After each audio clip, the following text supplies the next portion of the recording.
Hello everyone, आज का हमारा टॉपिक है what is material balance. Material balance क्या होता है और बेसिक्स क्या है मटेरियल बैलेंस के, ये हम आज की वीडियो में डिस्कस करेंगे। सबसे पहले हम देखते हैं मटेरियल बैलेंस का मतलब क्या होता है। बैलेंस जैसे आप जानते हैं कि कोई चीज है, मान लीजिए तराजू है, उसके दोनों साइड वेट इक्वल होगा तभी वो बैलेंस होगा। तो मास बैलेंस का क्या मतलब हुआ? मास बैलेंस वर्क करता है law of conservation of mass पर। According to law of conservation of mass, mass can not be created और डिस्ट्रॉयड, और we can say that total mass of a closed system is always constant and total mass of a system has to be conserved throughout the process. Mass balance involves calculating the quantities of all materials that enter and leave any system or process. Mass balance में किसी system में material की input और output को calculate किया जाता है। Basics को समझने से पहले कुछ टर्मिनोलॉजी है जो हमें पता होनी चाहिए, जैसे कि कंट्रोल वॉल्यूम क्या होता है। कोई भी रीजन जिसको हम एनालाइज करना चाहते हैं उसको हम कंट्रोल वॉल्यूम कहते हैं, और ये रीजन कुछ भी हो सकता है, जैसे कि पानी का गिलास हो सकता है। पानी के गिलास को हम स्टडी करना चाहते हैं, वो हमारा कंट्रोल वॉल्यूम हो जाएगा। पोंड हो जाएगा, lake, river, pollution control device, कुछ भी चीज़ जो हम एनालाइज करना चाहते हैं उसको हम कंट्रोल वॉल्यूम कह सकते हैं। डायग्राम में देखो, मान लो ये कोई रिवर है और इसकी जो इमेजिनरी बाउंड्री है इसको हम कहेंगे कंट्रोल वॉल्यूम बाउंड्री। हम रिवर को एनालाइज करना चाहते हैं, स्टडी करना चाहते हैं, तो रिवर हमारा हुई कंट्रोल वॉल्यूम। ठीक है। जैसे ही कोई सब्सटेंस कंट्रोल वॉल्यूम में एंटर करता है उसके साथ चार चीज़ें हो सकती हैं।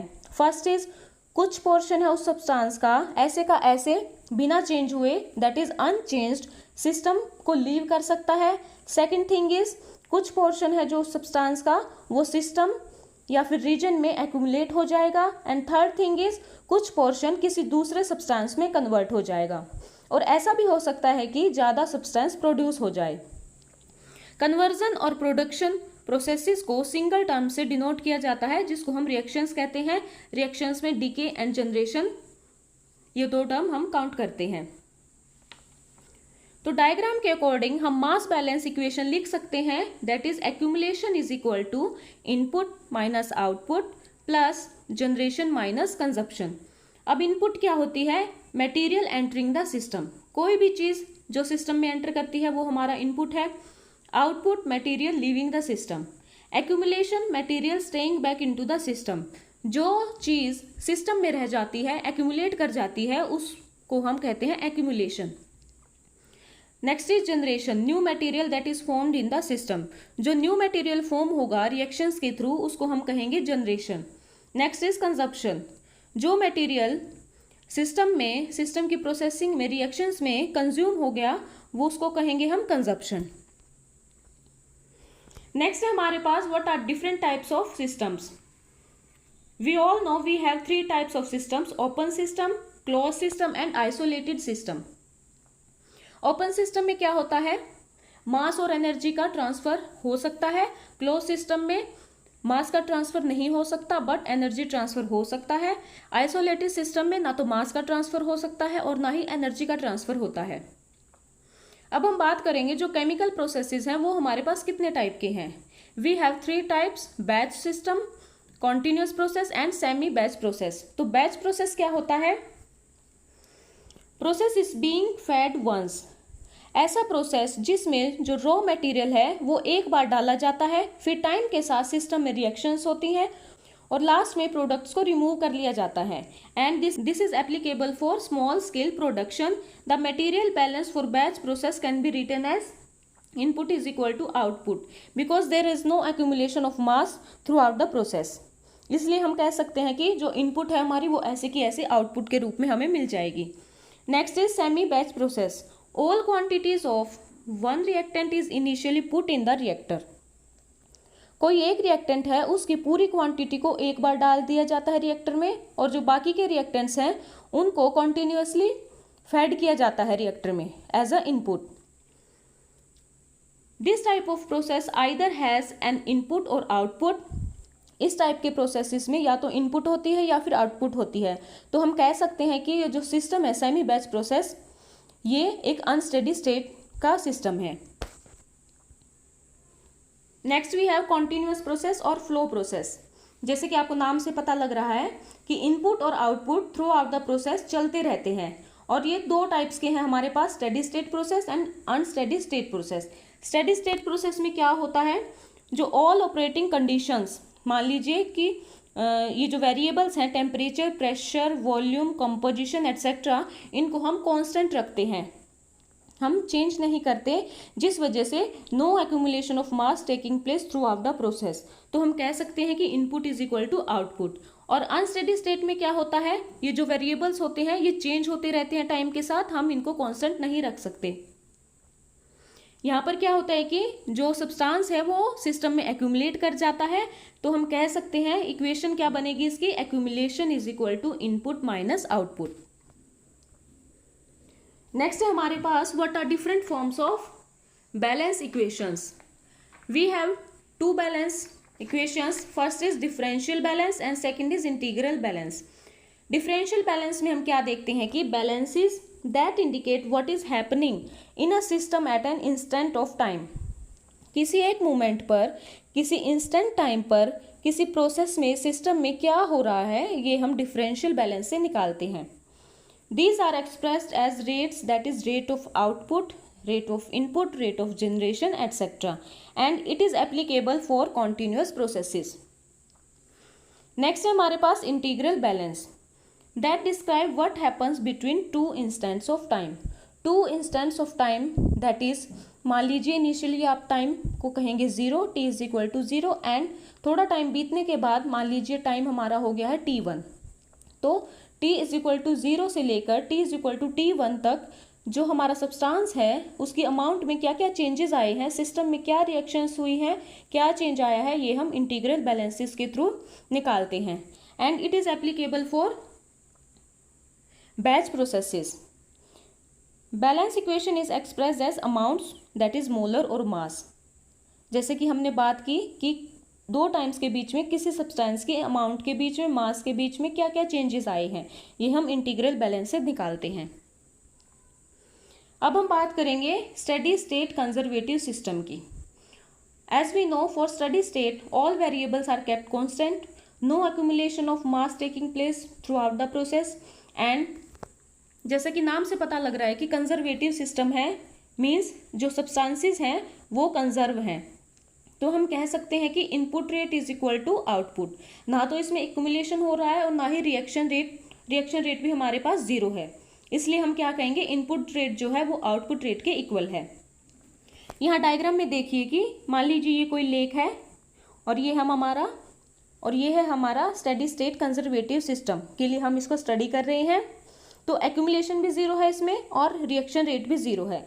ये जो स्ट्रीम है ये हमारी एज ए इनपुट काम करेगी, जिसकी जो कंसंट्रेशन है वो है CS, और QS is the flow rate of stream. जो सेकंड इनपुट है हमारी वो वेस्ट के रूप में आएगी, जिसकी कंसंट्रेशन है CW, और जो फ्लो रेट है वो है QW। तो हम जानते हैं कि ये स्टेडी स्टेट कंजर्वेटिव सिस्टम है, इसमें ना तो एक्यूमुलेशन हो रहा है ना ही रिएक्शन, तो जो इनपुट है वही हमें आउटपुट के रूप में मिलेगा, ऐसे का ऐसे। तो आउटपुट हम मान लेते हैं मिक्सचर, जिसकी कंसंट्रेशन है CM, और जो फ्लो रेट है मिक्सचर का वो है QM। तो हम कह सकते हैं मास बैलेंस इक्वेशन क्या बनेगी, CS into QS plus CW into QW is equal to CM into QM। Next हम बात करते हैं व्हाट इज रिएक्शन रेट, जिसको हम R से डिनोट करते हैं। जैसे कि हम जानते हैं कि केमिकल रिएक्शंस डिफरेंट टाइप्स की हो सकती हैं, जैसे कि 0 order reaction, first order, second order etcetera. इस ग्राफ से क्या पता चल रहा है आपको, 3 डिफरेंट सिस्टम्स हैं with concentration plotted against time for chemical reactions. तो हम बात करते हैं 0 रिएक्शन के बारे में।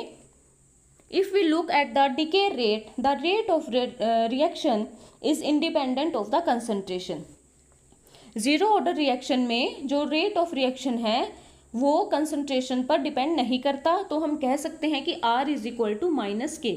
हमने माइनस क्यों लगाया? क्योंकि हम डिके के बारे में बात कर रहे हैं, डिके को हम नेगेटिव साइन से रिप्रेजेंट करते हैं। Here is decay and here is production. Next is first order reaction. First order reaction में क्या होता है? Decay of a substance is a function of the reaction constant and concentration of reactant at any given time. तो हम कह सकते हैं कि R is equal to minus K into C. और सेकेंड ऑर्डर रिएक्शन के लिए हम बात करेंगे तो डीके की रिएक्शन क्या बनेगी? R is equal to minus के सी स्क्वायर।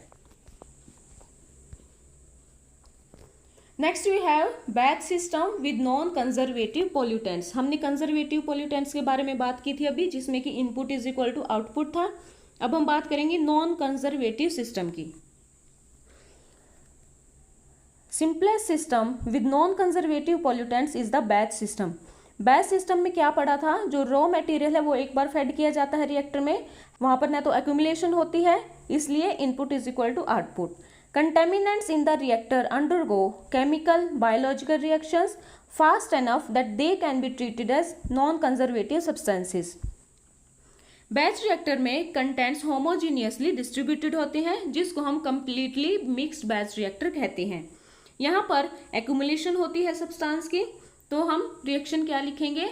इक्वेशन हमारी हो जाएगी accumulation rate is equal to reaction rate. जो रिएक्शन रेट होता है, reaction rate is a sum of rates of decay and rate of generation. तो रेट ऑफ डिके को हम नेगेटिव से रिप्रेजेंट करते हैं और जो रेट ऑफ जनरेशन होता है उसको हम पॉजिटिव लेते हैं। तो अब हम बात करेंगे जीरो ऑर्डर रिएक्शन की। हमने क्या बात करी थी कि R is equal to k which denotes generation and R is equal to minus k which denotes decay. तो मास बैलेंस इक्वेशन हम कैसे लिख सकते हैं जीरो ऑर्डर रिएक्शन के बारे में? V into d c by d t is equal to minus V into k. हमने यहाँ पर दोनों साइड वॉल्यूम से मल्टीप्लाई कर दिया है, तो हमारे पास ये इक्वेशन आई है। तो फर्दर हम सॉल्व करेंगे तो हमारे पास इंटीग्रेशन के बाद ये इक्वेशन आ जाएगी, D C integration C naught to C end is equal to minus K D T integration 0 to T. तो फर्दर हमने इसको सॉल्व करने के बाद हमें क्या मिलेगा? C minus C naught is equal to minus के T. Here C naught is the initial concentration of a substance. Non conservative pollutants के लिए जीरो ऑर्डर रिएक्शन को छोड़कर बाकी रिएक्शंस के लिए rate of reaction depend upon concentration of the substance present. The rate of generation is zero order and for decay it is first order. First order reaction के बारे में हम क्या कह सकते हैं कि rate of reaction is equal to K C for generation and R rate of reaction is equal to minus के C for decay. Here K is a constant. The mass balance equation we can write as V into dC by dt is equal to minus V K C। हमने यहाँ पर concentration को भी consider किया है क्योंकि first order reaction है हमारी। तो फर्दर हम इसको सॉल्व करेंगे तो हमें मिलेगा C is equal to c naught E minus के टी। तो similarly for second order reaction R is equal to minus के सी स्क्वायर हो जाएगा और V d c by d t is equal to minus V के सी square हो जाएगा। तो हम अब अगर समराइज करें तो जीरो ऑर्डर रिएक्शन है जो डीके के लिए वो हम कैसे रिप्रेजेंट करेंगे? माइनस V के।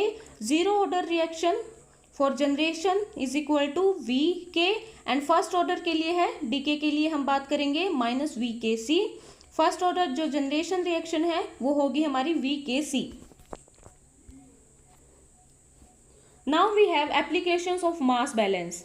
It is an important tool to track pollutants in the environment and mass balance theory is used to design chemical reactors.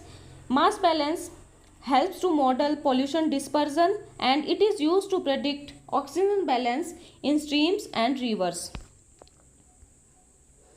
एक इजी क्वेश्चन कर लेंगे हम मास बैलेंस पर बेस्ड है जो calculate the accumulation rate of air in a tire being filled with air at 150 gram per minute. हमें क्या निकालना है, एक्यूमुलेशन रेट क्या है, हमें ये फाइंड आउट करना है। तो इनपुट हमें पता है कि क्या है, 150 gram per minute. We have no output, no generation, no consumption, because there are no reactions happening in the system. Then we have accumulation is equal to input minus output plus generation minus consumption. तो हमारे पास क्या बचा, ये सब zero है हमारे पास, output generation ये सब जीरो हो गया है, तो क्या बचा हमारे पास, accumulation is equal to input, means जो इनपुट है वही हमारा एक्यूमुलेशन रहेगा। तो आंसर क्या हुआ, 150 gram per minute. This is a simple example which shows how you can account for material which is entering into the system. Next video में हम मास बैलेंस से रिलेटेड कुछ न्यूमेरिकल्स करेंगे। आपको कोई डाउट हो तो प्लीज़ कमेंट्स में मुझे बताएं। अगर आपको आज की वीडियो अच्छी लगी हो तो वीडियो को लाइक और शेयर करें एंड चैनल को सब्सक्राइब करें। Thank you so much for watching.